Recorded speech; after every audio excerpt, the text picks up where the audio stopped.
오늘 말씀은 사두개인들과 이제 예수님 사이에 있었던 이제 부활 논쟁입니다.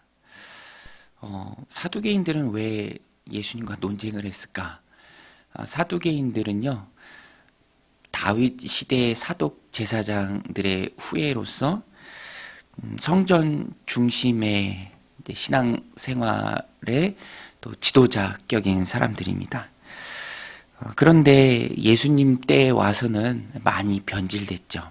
그래서 성전을 통해 발생하는 어떤 이익 또 그런 것을 누리는 기득권층이었습니다. 그런데 이들의 특징은 이제 모세 오경만 이제 꼭 붙들고 있는 거예요. 나머지 성경은 인정하지 않았습니다. 그러면서 특별히 모세 오경을 볼 때 내세의 부분들이 약하다라고 느껴지는 부분이 많이 있죠. 그래서 이 사두개인들은 부활을 인정하지 않았습니다. 바리새인들하고는 또 결이 다르죠. 바리새인들은 부활을 인정하는 사람들이었습니다. 그래서 부활에 대해서 말씀하시는 천국에 대해서 많이 선포하셨죠. 예수님의 가르침이 불편하고 그것을 인정하지 않았기 때문에 자신들이 가지고 있는 생각을 주장하고 그래서 예수님과 논쟁하기에 이릅니다. 예수님과 논쟁하는 사두개인들의 모습을 보면은 경험이라는 것이 신앙의 디딤돌이 될 수도 있지만 자기가 누리고 있는 것들 또 현세에 가지고 있는 것들 자기가 익숙하고 경험한 바가 오히려 어떤 때에는 신앙을 잘못된 곳으로 이끌 수도 있다라는 것입니다. 경험과 진리의 충돌이죠. 자신이 경험한 것이 있고 또 익숙한 것이 있고요. 또 바라는 것이 있고 가지고 있는 것이 있기 때문에 바라는 것이 있고 그러다 보면 진리가 불편해지고 한 발짝 더 나가서 진리를 부인하기에 이릅니다. 자기 중심적으로 생각하고요. 또 자신을 또 자기가 생각하는 바를 합리화시키기도 합니다. 그것이 오늘 본문에 나오는 사두개인들이었습니다. 이제는 그들이 불편한 예수님을 향해서 공격을 하기에 이르죠. 아주 극단적인 예를 하나 가지고 와서 예수님을 공격합니다. 24절에 선생님이여 모세가 일렀으되 사람이 만일 자식이 없이 죽으면 그 동생이 그의 아내에게 장가들어 형을 위하여 상속자를 세울지니라 하였나이다. 이제 구약 시대에 있었던 법이죠. 남성 중심의 사회였기 때문에 이제 아들이 중요합니다. 모든 게 다 아들에게 상속되기 때문에 그래서 아들이 없이 죽은 형을 대신해서 형의 가문을 이을 책임이 동생들에게 있죠. 그런데 이것이 악한 예인 것이 7형제가 있다고 합니다. 25절에 우리 중에 7형제가 있었는데 마지가 장가들었다가 죽어 상속자가 없으므로 그 아내를 그 동생에게 물려주고 그 둘째와 셋째, 7째까지 그렇게 하다가 최후에 여자도 죽었나이다.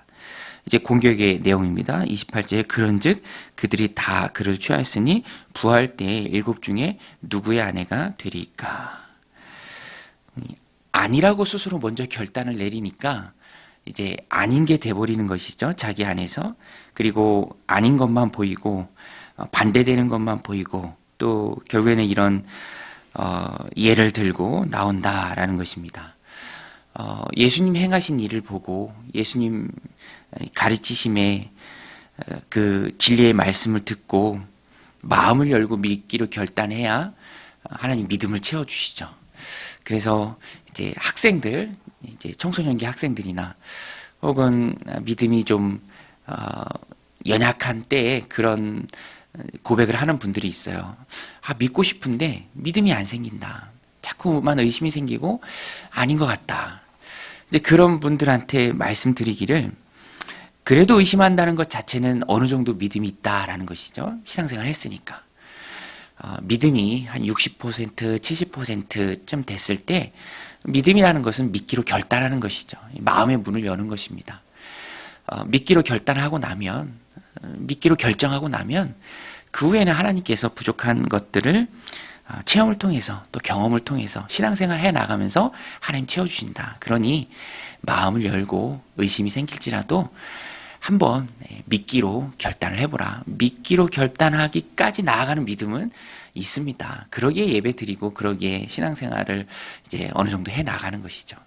그런데 이 사두개인들은 오래 믿는다고 하는 사람들이었지만 자신들의 가진 것과 주님의 말씀, 성경의 진리가 충돌할 때에 마음을 꽉 닫아버린 거예요. 믿지 않기로 결단을 한 겁니다.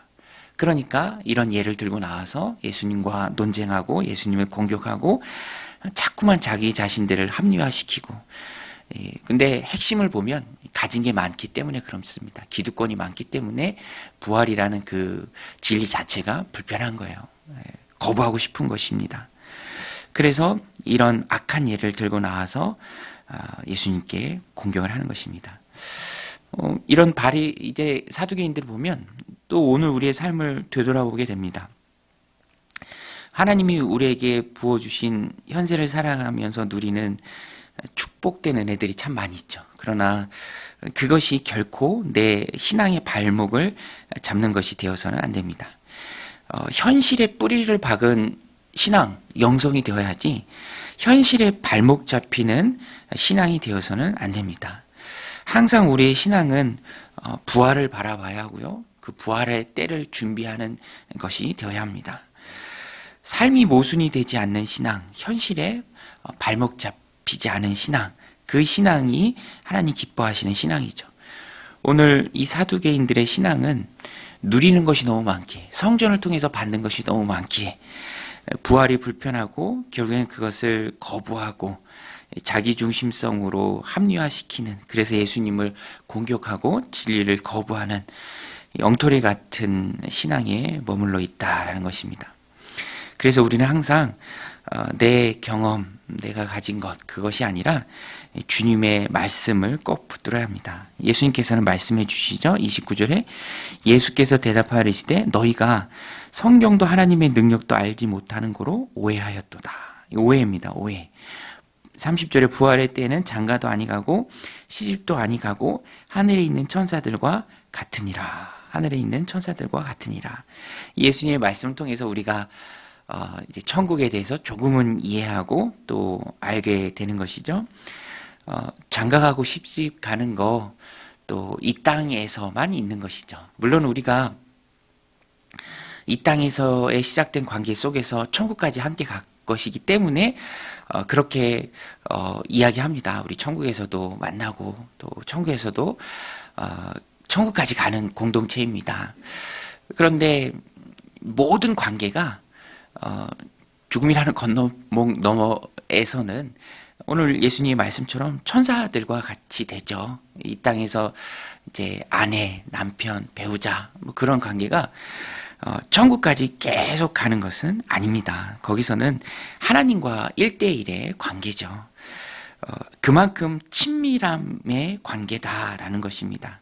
그래서 이 악한 사두개인들이 들고 왔던 7 남편, 또 한 아내, 누구와 아내입니까? 그것은 잘못된 생각이고 오해다라는 것입니다. 부활의 때는 장가도 아니가고 시집도 아니가고 하늘에 있는 천사들과 같습니다. 그리고 31절부터 나오는 가장 오늘 말씀이 중요한 말씀인데요. 모든 논쟁을 잠재우는 말씀입니다. 사두개인들, 그들이 꼭 붙들고 있었던 모세오경에 가장 많이 나오는 말씀이죠. 31절에 죽은 자의 부활을 논할진대 하나님이 너에게 말씀하신 바 나는 아브라함의 하나님이요 이삭의 하나님이요 야곱의 하나님이로라 하신 것을 읽어보지 못하였느냐. 하나님은 죽은 자의 하나님이 아니요 살아있는 자의 하나님이시니라 하시니. 많이 읽어봤죠.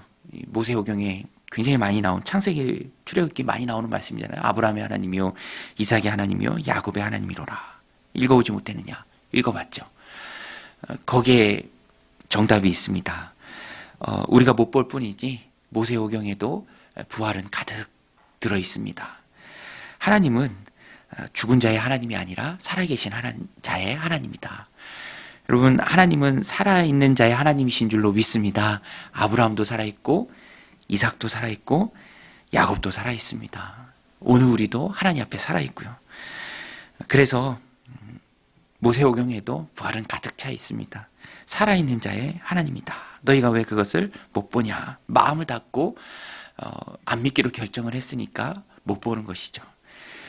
세상의 기득권에 묻혀있기 때문에 보지 못하는 것입니다. 오늘 우리는 늘 하나님의 말씀을 꼭 붙들고 영적인 눈을 떠서 영생을 바라보고 영생을 준비하고 영생을 위한 신앙이 되어야 합니다.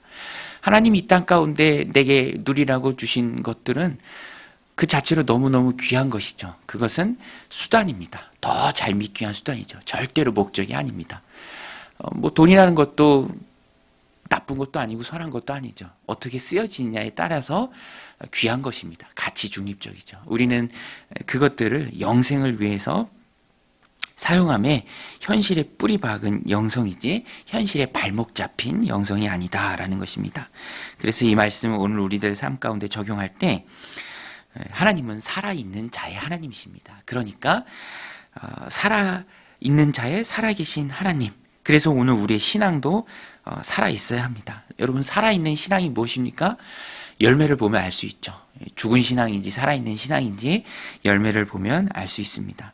영생의 뿌리를 둔 신앙, 살아있는 신앙입니다. 부활 중심의 신앙, 살아있는 신앙이죠. 이 땅이 전부임이 아님을 믿고 전부임이 아님을 삶으로 고백하여 모순이 없는 신앙, 살아있는 신앙입니다. 말은 이렇게 하는데 삶은 다르고 열매는 없다면 그것이 살아있는 자의 하나님이신 살아계신 하나님을 믿는 신앙인가 점검해 봐야 한다라는 것입니다. 진리의 가르침에 복종하는 신앙, 현세에 누리는 것이 조금 더 걸림돌이 되지 않는 신앙, 믿음과 삶이 전혀 모순되지 않는 신앙, 그 신앙이 살아있는 자의 하나님을 섬기는, 살아계신 하나님을 믿는 살아있는 신앙인 줄로 믿습니다. 오늘 말씀 마음에 새기고 살아계신 하나님 앞에 우리의 신앙도 살아있는 오늘 하루가 되시기를 주님의 이름으로 간절히 축원드립니다. 우리 같이 말씀 붙들고 기도하며